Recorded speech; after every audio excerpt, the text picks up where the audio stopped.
So here's how you can put a voice in a Capcut on your iPad. Let's get started. So if you're new to Foxtecc, just make sure you subscribe and you're not going to miss anything important.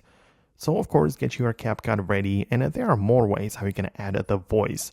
So at the bottom below your video layers, you have the ability to just tap on Add Audio button, right? So when you select it like this, you have more options, right? So you can go to the sounds like this, tap on the folder, click on folder as well, which is like the device, and then tap the blue button to select from device.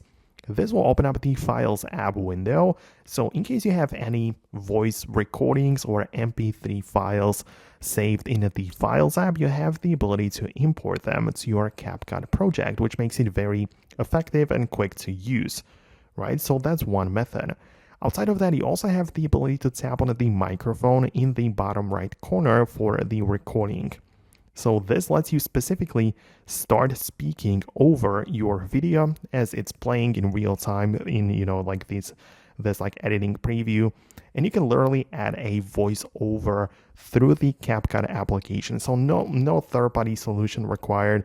You can just bring it all in here like that and have it as a dedicated audio layer below, right? So you will have the ability to adjust it later or change or add some effects like change the volume or whatever else you want to do with it. But at the end of the day, that's how it works. Let me know if it also worked for you the same way. If not, leave a question below or something, and make sure you subscribe so you do not miss tutorials and videos like this one. So thanks a lot, and I'll talk to you later in those tutorials. So stay tuned and I'll see you later.